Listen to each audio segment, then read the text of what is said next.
Hello, Internet, and welcome to episode 41 of Verbal Graffiti with your host, Brian Glass, aka the B-Man, the People's Degenerate.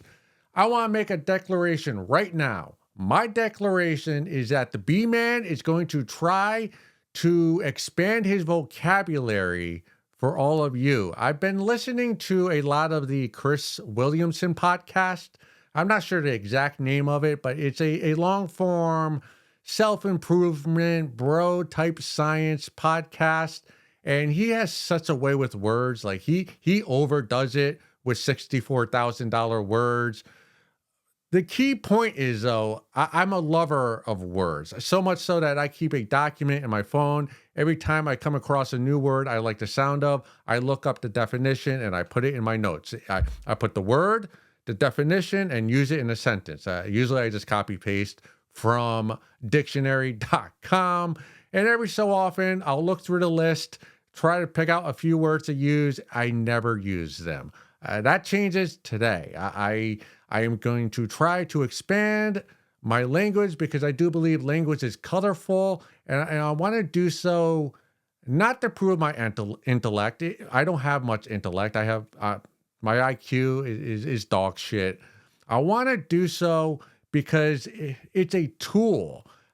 It's a way to keep engagement. The more colorful your language, the words you use, the more you're apt to keep listening. And I'm always trying to improve verbal graffiti, improve.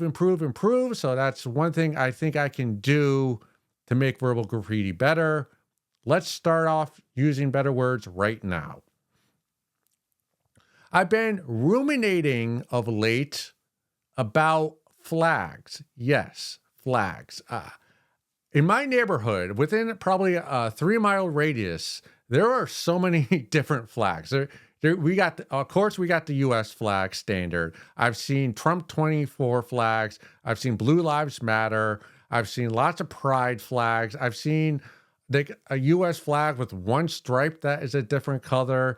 There's a house down the street that occasionally puts up a pirate flag, which I think we can all agree of all the flags that have ever been, the pirate flag, with the skull, with the two, X's, like that's the best flag of all time. I've seen a Free Britney Spears and a Taylor Swift 2024 flag. I've seen everything. Of course, I've seen Ukraine flags. Those ain't doing too well, are they? Huh? So we're just I don't remember a time of seeing this many different things hanging from a pole. Like there was a time when all you would see was an American flag and a POW flag underneath that. Maybe you'd see a Puerto Rican flag, of course, or whatever country you're from. But we're getting crazy. It's starting to make me, I'm seeing a lot of propaganda in the news about, Russia and Ukraine, Israel and Gaza. Our government's giving so much money and explosives to these countries. And it does seem like, I'm old enough to remember the Iraq war. It does seem like, the wheels are turning and the people in power with all the money who are, pulling the strings, seems like they're itching for another much more world-encompassing world where maybe we might have to go fight it. Like they might want to reinstitute the draft. And I'm seeing all these flags and I'm thinking to myself, who's going to fight this war? Because I don't think the propaganda is going to work. I think we know they're bullshit. We know it's all about money and resources. And it's not about the freedoms and all that. Like they're using us to get more what they want and what they mean. I mean, the power players. And I see all these flags and I'm thinking, dude, no one's going to go fight if they reinstitute the draft. There's going to be a lot of draft dodgers if it happens. And I think most of the country is going to cheer people on for dodging the drafts. So I think that's a positive. I think that's a positive for our society that it's not as easy to propagandize all of us because with all these different flags, like even if they invaded us, like I think they go, who are these people? Like who are they? who are they pledging allegiance to? There are so many different flags up there that, America is just, the American flag is just one of them. So I don't know. That's just something I'm thinking about. Let's get into the episode. This one comes about from the subreddit called Condom Wild. Found these used condoms under my bed.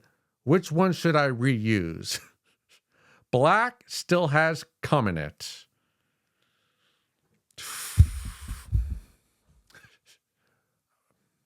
I find it hard to believe that Joe Biden's going to get reelected when there are whores out here reusing condoms. If there's ever been a picture that is an indictment of the current state of the economy, it's got to be a whore asking us which condom to reuse. I could be wrong. The B-Man could be wrong. I was wrong last episode. Kate Middleton alive, still hanging that L over my shoulders, over my head. I do believe this is a whore asking this question and not a man whore. And I say this only because most men don't bring different condoms with them out. And I don't have a whole lot of experience with condoms. I know that's like dicey. I don't like using condoms, and I like having sex with strangers, and that's not a good mix. For me, like having sex with somebody you love, like yuck. Who wants to do that? Like once I know everyone in your family name and like your work schedule, and as soon as you ask me to hang out with your brother or sister, it's like, thanks for the potential STD, but I'm going to leave right now. I have no, the thought of having sex with you is like gone. My dick goes down. I want no part of it. But from the few times I have used condoms and just from talking to my boys, usually it's just one pack of condom. It's not like multiple packs asking a lady which one you want to use. It's usually you bring one and you either use that one or the lady you're with, she has a preference and she has her own. So I'm just speculating that this is a condom. This is a whore that has two condoms that she found under her bed that are from different guys. That is my speculation. I will say, I also want to make a disclaimer. I know many of you are going to disagree with this, but please hear me out. I do believe that condoms are the worst STI you can get. And what I mean by that is if you did not know what condoms were and someone asked you, like, what are condoms? And you'd be like, well, okay, there's this piece of latex. You pull it over your wiener like right before you have sex. So you got to stop to do it. And then when you put it in, like neither partner can feel it and you're humping and you're like, do you feel it? And then she's like, no, not really. And you're like, no, I don't really feel anything either. And then your wiener gets soft because you can't feel it. And then you got to like stroke yourself. And then neither of you feel it and you're humping and then you got to stop and like wait 15 minutes to get hard again and try to put on another condom. And then your person would ask like, hey, well, what is that? And you'd be like, oh, that's condom. And then your friend who didn't know anything about condoms would go, well, how do you prevent getting condom? It's like, oh, just don't be afraid of chlamydia, you pussy. That's what condoms are. They are like, they're terrible. You use them when you have to use them. Clearly, this lady's being safe. Safe. I don't know if that's the correct word, but she's using condoms, okay? She's using condoms. If I was a babe or a gay guy, I'd be suspicious of the black condom. And not because it has cum in it, more so just because it's black. I've never actually seen a black condom. This is the first one I've seen. If someone I was with like was rolling on a black condom, my first thought would be, oh, like that guy's trying to hide something from me, either on his shaft or on his mushroom. So I wouldn't, like if I was a babe, I would not want that inside of me. So my answer is to use the regular clear colored one. A, it's clear, so it's more normal. B, it's longer. So, hey, you get to find a guy that has a bigger dick. And 3, it doesn't have cum in it. So I think the clear answer is the clear condom.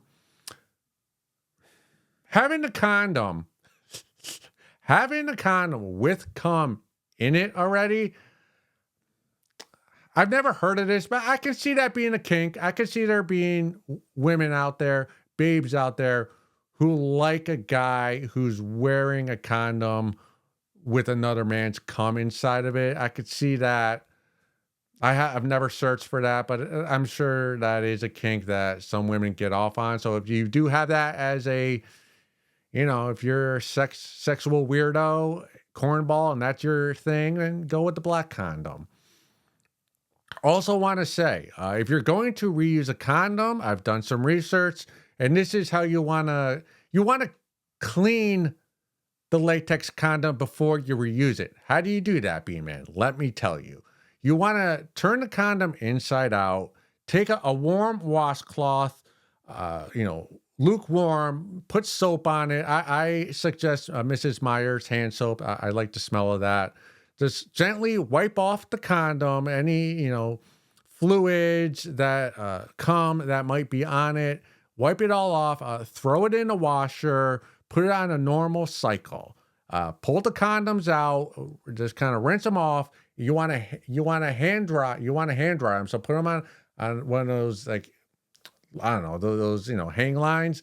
Make sure it's in the shade. You don't want to be in the sun because it will dry up and crinkle. Do that for about 2 hours. Let it dry, again, in the shade. And then you want to iron it, to be very gentle, not to burn any holes through it. Nice, gentle, to smooth out any wrinkles that are in it.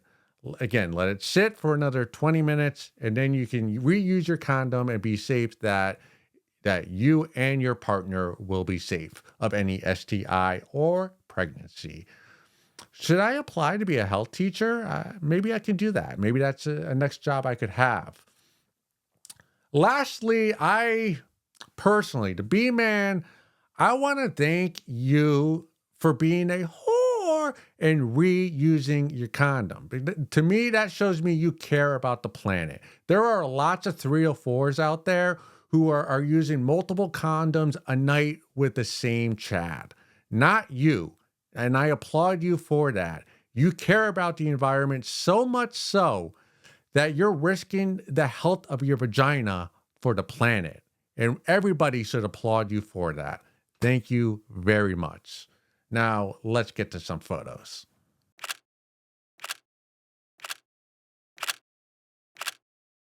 Now, while all of us here at Verbal Graffiti strongly advise against using condoms, I will admit I was being a bit facetious in that last segment. I have used condoms and I do use rubbers when necessary. But now that it's on my mind, I can't ever recall coming inside of one. Anytime I've been having sex, I usually pull it off, and come on the person I'm making love with. Now, there was a time, it was pretty recently, maybe 2 weeks ago, I was on stage doing crowd work, talking about condoms, and it was a small room. So I asked the guy in the front row, where does he come when he uses condoms? And he told me he pulls his condom off and comes on the floor. And everyone went silent. Like, they were aghast by what he said, as was I. But now that I give it some more thought, like, coming on the floor does seem like the more polite place to be putting your goo. Of the two options, like, you put it on the floor, you can just wipe it off with a paper towel, use the Swiffer, and then you're done. But coming on the person you're making love with, that does seem a bit, much more of an aggressive place to be putting your spunk. I'll have to do more field work and get back to you with where people put their stuff. This next one comes from the subreddit Subway, the restaurant.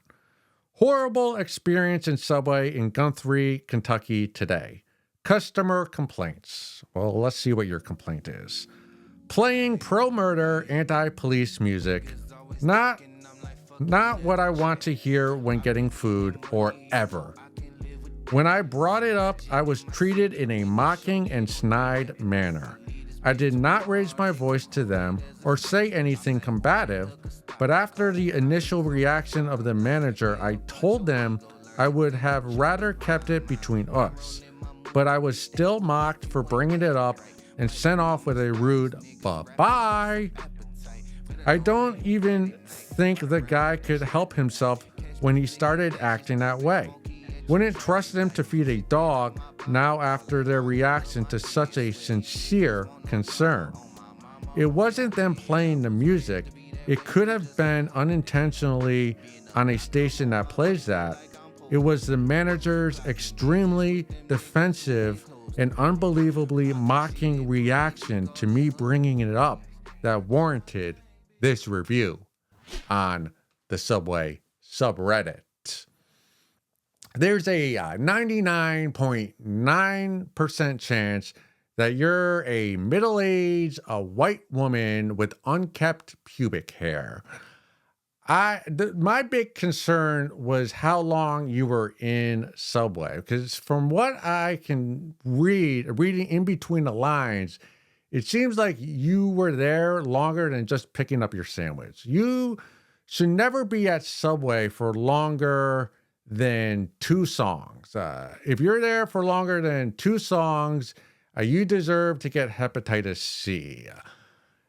I just get the vibe that you were actually eating the Subway sandwich in Subway, which is XX. You shouldn't be doing that. It smells stinky in there. Get in, get out. Unless they're understaffed or it's like the lunch hour, rush hour, like in and out. Two songs maximum. I mean, of all the complaints about Subway, you come at the B-Man with NC-17 lyrics bumping from the microphones. Like, I'm just thinking off the top of my head. Actually, I wrote these down, but let's pretend like they're off the top of my head. Number 1 complaint, Jared, remember him? The child molester who moonlit as a Subway spokesperson? How about it's been proven by scientists that the sandwiches, the bread has like rubber in it, the same rubber that they make yoga mats out of. And there were some scientists, I kid you not, this is truthful, that hypothesized that the rubber that we're consuming in our diets is making our taint, that area between our anus and our genitals, is making it like smaller. That's a big complaint. That you're literally eating something from Subway that's decreasing the size of your taint. And the B-Man loves his taint. So that's a big complaint for me. A third complaint is every time I've been in a Subway, you need to ask for the key to use the restroom. And there's just something about asking the guy behind the counter for the key. And you're basically like, hey, I'm going to take a shit in your restaurant. Can I have the key?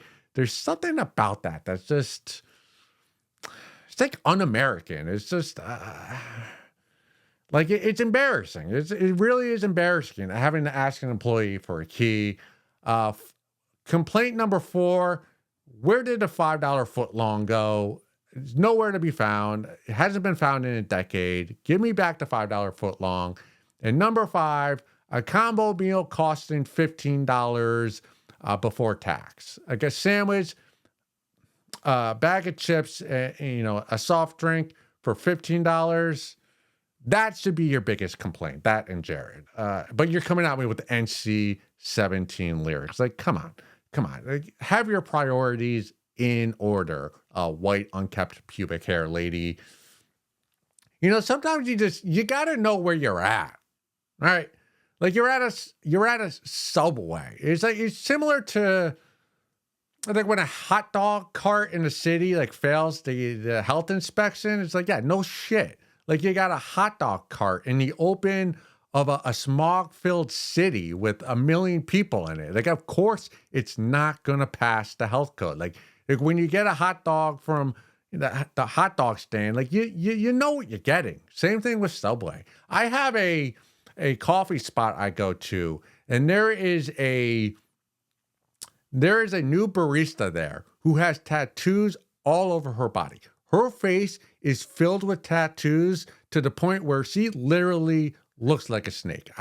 I'm not being hyperbolic. She has so many tattoos, like I don't even know what her skin looks like. And I'm telling you what, the B man, I would never complain to her. If I ask for like an espresso and then she gives me a latte, you know what I'm doing? I'm keeping my mouth shut. I'm putting $1 in a tip jar and I'm leaving very quickly because a lady who fills her face with tattoos, there's no cap on what she's capable of doing. So hey, I'm chalking it up to the game, and hopefully I'll get better service tomorrow. I'm keeping my mouth shut. That is your big problem, is like you're not recognizing who you're complaining to.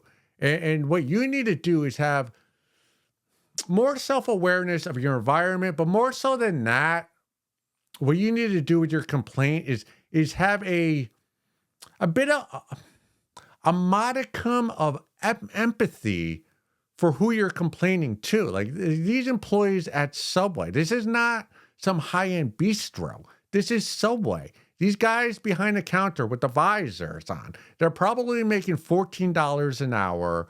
They don't get health benefits. They're working weird shifts. They're always working at night. They have to work on the weekend. They're serving fatties like yourself. They're giving people foot-long cookies now with 32-ounce soft drinks, with families coming in after their softball game. Someone wants a 6-inch, someone wants a 12-inch. They have to remember all the order. And they're not allowed to like write it on paper. Like just take your sandwich and shut the fuck up. So they're playing some rap music. Like it's such a terrible job working at Subway that the only thing these guys or gals have working there is just vibing to the tunes they like. That's what they need to get through their shift. And if you're, if that music is so troublesome to you, go to a Chick-fil-A. Like, that's it. Go to a more wholesome place. Like Subway, it's going to have some rap music. And they just accept the fact. Just be happy they're wearing gloves, not getting their germs all over your sandwich. Because you should have I'm so disgusted with you. I hope these guys who are working at Subway, I hope the manager impregnates your daughter and refuses to pay child support to that child and just disappears. That's what I hope comes of you. Till next episode, go suck a fat one.